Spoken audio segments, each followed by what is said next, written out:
Monica, thank you. First of all, thank you for coming. It's a great honor and pleasure to see you here. I would say that's quite an important event that we managed to publish your book on death in Berlin, as you said. So my question will be, so in your book, there are quite a lot of very important topics which you raise in your book, but one of the most relevant to the present conference is that's how in the 30s, when the Nazis came into power, they managed to recreate or create the cult of the dead, people who died in the First World War, which in Europe, the First World War and its results were very crucial for transformation of European societies and a huge traumatic experience. And so so many people who lost their lives was quite a blow for everyone, and of course in Germany first of all.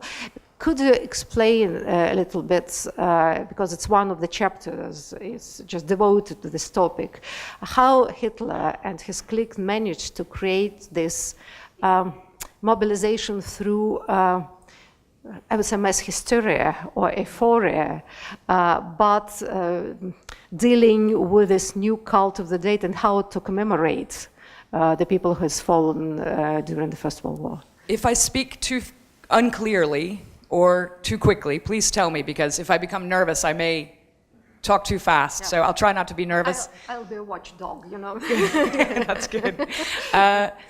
Irina's question is very interesting. What happens in Germany after the First World War is that, unlike the case, for example, in France, where the dead of the First World War could be, it's not that the memory of the dead in France, for example, wasn't problematic, because politically it was enormously problematic that so many millions of young people had lost their lives in the war. But at least in France or in Britain, people could say, well, we defended democracy against authoritarianism. Or in Russia, people could say, well, forget the First World War. Now the revolution has happened and there's a new world to build. There was something else happening that was could give meaning to death or could distract people from what had happened and give them something else to concentrate their energies on. In Germany, that was not the case. The memory of the war was not just one in which millions of young people had died, but for which there was no compensation of any kind. And in fact, depending on where you fell in the political spectrum, the particular meaning that you felt that deaths in the war had differed enormously. If you were a socialist, you saw the deaths in the war being associated with the problem of industrial capitalism. If you were, if you were a fascist, the deaths in the war were the sort of ground on which you were going to build a new society. So the fascists in Germany, the Nazis, became obsessed with the idea that the sacrifice of the dead could not go unrequited. It had somehow to be acknowledged, and it had to be people had to be reminded of it as often as possible. And of course, the Nazis also developed a cult of their own dead, that is to say, the dead of the what the Nazis called their period of struggle in the early years of the party, when they would go on the street and fight with communists and some of their people would be lost. They blended the deaths associated with the time in which they were struggling to build their movement. They blended these deaths together with the deaths of the First World War as though there were some kind of continuous whole. And then they insisted constantly that everyone remember the sacrifice of the dead. So moving into the 1930s, when the Nazis begin to achieve real political power in Germany, and then in fact when they take control of the state, they continue constantly to invoke this message of the sacrifice of the dead, and they use the dead as a kind of instrument to galvanize their form of politics. But I would also say, too, that it's not as simple as that. That's one thing you can say, that the Nazis were able to instrumentalize or to use the memory of the dead's sacrifice, if you will, or what they called the sacrifice of the dead. But it's also the case that militarism, and this is more subtle, militarism was a strong tradition in Germany well before the First World War, of course. So after the First World War, militarism becomes, I would say in some ways, an even greater part of everyday life in subtle ways, so that in funerals, for example, you see at ordinary civilian funerals, you see people singing military songs. Their father died in an accident or something, and so they sing a military song at his funeral. The symbols of military death get absorbed into the funeral rituals of ordinary civilian burials. This ideal of masculine, heroic death gets absorbed into all of the symbols of ordinary funeral ritual. When I wrote the book, which is now translated into Russian, Death in Berlin, when I wrote this book, one of the things I was interested in was there are things that people don't talk about in the historical record. They're not written down. But we have images of the practices people used. We have descriptions of practices, and it's in these descriptions of funerary practices, of the practices of death, of funeral rituals, where you can see some of these more subtle ways in which everyday life had absorbed the values of militarism, for example. So that it's not just a story of the instrumentalization of the dead by the state. That's one part of the story. The other piece of the story is the subtle way that people took emotional sustenance in popular culture from this idealization of the dead and wanted somehow for all kinds of funerary rituals to reflect a kind of communion with the dead. Even cemeteries, which until the 1920s had been quite elaborate in Germany, big stone monuments to the dead, suddenly even cemeteries, ordinary civilian cemeteries, start looking like military cemeteries. The gravestones get smaller and more uniform. So that's a subtle thing, but that's the kind of stuff that I was interested in tracing. But I think that's my question. I think quite important to the present Russian situation in a way. So the problem of commemorizing the dead, I would say in the post-war Germany. So there were two options, and usually either to lament about the individual loss, or this is the other way which the Nazi chosen. It's glorification of the war in a way. So instead of mourning the dead in a way, they created, as I said, the cult of the dead. Yes. So in a way, psychologically, of course, for people who lost the loved one in the war, that was, quite, I would say, in a way, a satisfaction to realize that the people had died for nothing in a way, but that was a mission. On the other hand, that's bearing this individual loss and marginalizing it and creating this heroic history of losses. I would say that was a part of mobilization of people and so suppressing the real memories about the horrors of the war. So that was a glorification of war itself, yes, as I could think. At least I think that's what we can read from your book in a way, which created the first the master hysteria that well elaborated this military parades, glorifying the dead, and of course preparation for the Second World War in this way. Yes. But my question is, and you paid quite a lot of attention to it, how it was reproduced, this idea, this militaristic idea, this mobilization, through what means? This is, as far as I understand, through mass culture in a way. Yes. Could you explain a little bit how it was instrumented in the culture, in everyday practices? It's a very interesting thing, and it's very difficult to say how the practices of everyday life, what are the mechanisms through which the practices of everyday life change? That's a very difficult thing to... I don't think... I mean, there are anthropologists who have good and very interesting cultural theories about how everyday life practices change. But I'm not sure that I was able to determine in this book why, for example, it suddenly became attractive to people to have military-like burials for non-soldiers.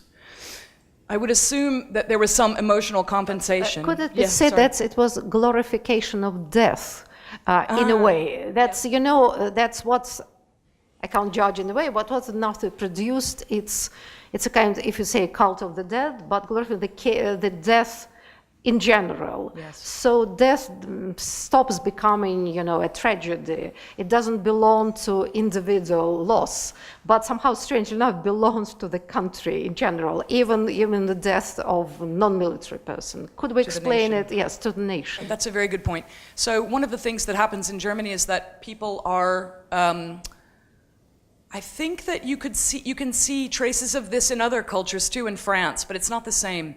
There's a sense in which in Germany after the First World War, and it begins during the war actually, you could see it happening in 1916, 1917. People in Germany deny that the dead are dead. And that's not sort of, I don't mean that metaphorically, I mean quite literally that people deny the death of the dead. They say that the dead are still among us, they're still living, they're still judging us, they know that we are not appreciating their sacrifice, they know that we are not respecting their memory. And this continues into the 1920s and into the 1930s, this idea that the dead are not really gone. They're still among us, they still speak to us. And you see this in Germany. What's interesting about that is you see that right across the political spectrum. Not among communists, perhaps, but even among socialists and all the way to the right, you see people invoking the dead as though they were alive, constantly. And of course, the Nazis continued that tradition, and I would say that that tradition continues in some areas of German culture well after 1945, where it's not so much that you don't find people expressing the idea that the dead are still walking among us after 1945, but there are many ways in which this cult of the dead, which is initiated in the mid-teens, you know, during the First World War, you can still see traces of its effects long after 1945, in the sense that school children in Germany were taken out to, in West Germany, not in East Germany, but in West Germany, school children were taken out to tend the graves of the dead. And they were instructed in the proper procedure for dealing with the graves of the dead, as though the connection between the living and the dead needed to be one that was constantly reinforced, and how you treated the dead was somehow symbolic of your national identity in a very, very core way. So that's a bit of... Yeah. You know, and what I'm really interested in, and you wrote a chapter on this, how this new cult of the dead were instrumented in the Nazi Germany through different types of media and mass culture. How did they manage to do it? By the way, I just remembered that even in the 60s, in the Soviet Union, when I was still a kid, it was quite a usual thing. It kind of opened barrels when, you know, the open coffin was brought through the street with the orchestra. You know, it stopped, I think, in the end of the 60s. You know, probably that was really change, social change somehow. Probably new generation came, which was not so militarized in a way. But as we say about this pseudo-military burials, they existed in the post-war Russia as well. Yeah. So, but what about mass media? How the Nazis produced this new cult of dead and this mobilization, mass hysteria through this? Yeah, I would say that the way that they consolidated their particular view of death, and of course the Nazis had this very heroic, very masculine ideal of death, which found its greatest expression in military death. They disseminated that idea in a million different ways, through poetry, through films, through, I think the most interesting thing that they did which the Nazis are not the only regime that ever did this, but the Nazis did it with particular enthusiasm, was they created a whole set of burial rituals, and they did deep study of this. I mean, they had anthropologists and folklorists whose job it was to look at the death rituals that were to be found in the most ancient German texts, like Germania, and texts like this. They went back and looked, how did the most ancient Germans bury their dead? This is how we should bury the dead. So that they wanted to make some kind of seamless cultural continuity between themselves and their earliest forebears in terms of how they buried the dead. So the Nazis created a whole series of rituals for burying the dead, and they had burials for children, for men, for women who were not mothers, for women who were mothers, for grandmothers. I mean, they had for every sort of category of human being in Nazi society, they had a different sort of set of burial rituals, and each of these sets of rituals carried its own symbolism.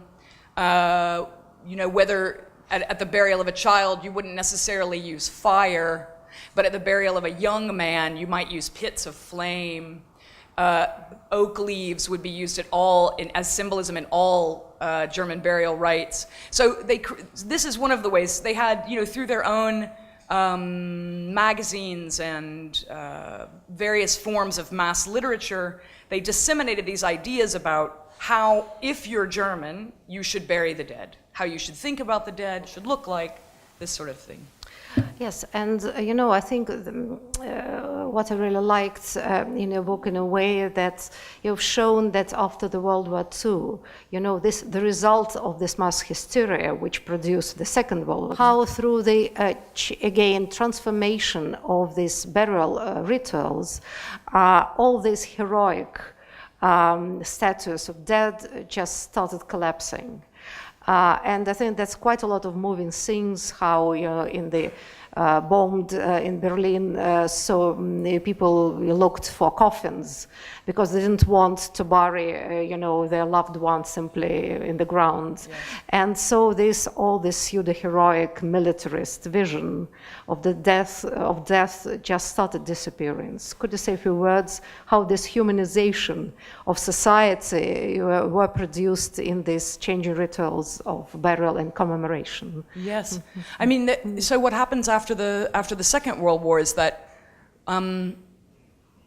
particularly in the city of Berlin, you couldn't say this about Germany generally because I would say that the history of death is always a local history because customs are quite different from place to place to place. But in Berlin, at the end of the war, because of the fighting at the end of the war, there were an enormous number of people who could not be buried in individual graves, which was the expected tradition, that human beings get buried in individual graves. And since that couldn't take place, in lots of cases, people buried their own dead. And they invented rituals or let's say they tried to reproduce the normative rituals of death, even in that very catastrophic situation at the end of the war.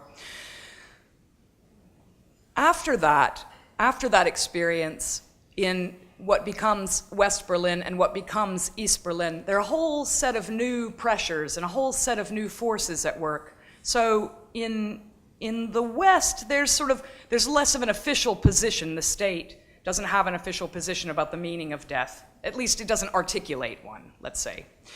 In the East, there was somewhat of a more official position in the sense that the communist state in East Germany was more interested in celebrating the ideals of socialism and in trying to build socialism in a country that 5 minutes ago was extraordinarily hostile to communism, of course, trying to build socialism in a country like that. And part of that effort eventually becomes the attempt to also reform the practices of everyday life, including the rituals of burial. That effort ultimately is relatively successful, actually. By the late 1980s in East Germany, the rituals of burial were quite dramatically transformed. It's not clear whether they were transformed because of the general secularization of East German society or because of some other pressures, but they are transformed. In West Berlin, it's much more difficult to say because, again, people don't articulate, unlike in Nazi society or in communist society, liberal society doesn't necessarily articulate a position about what death means or what the burial of the dead means. So it's a bit more difficult to say what's happening there. But those are some of the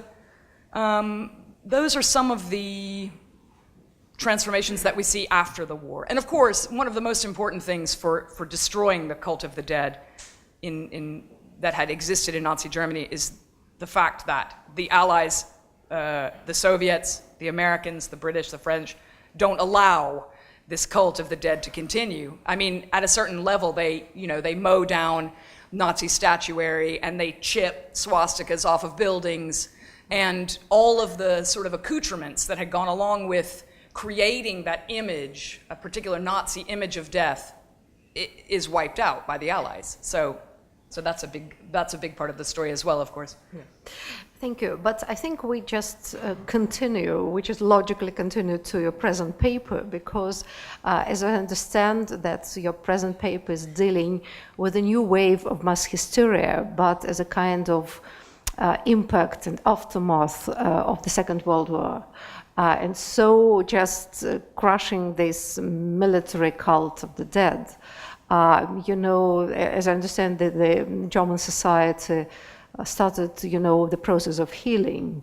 And so what happened in this situation, how this new type of, I would say, self-mobilization, just started through some different means. Yeah. So probably you will continue with your paper about this great German healer, which appeared after the war. And in Russian it sounds «Какова была массовая истерия? Чудесное исцеление и апокалиптические ожидания общества в Западной Германии после Второй мировой войны».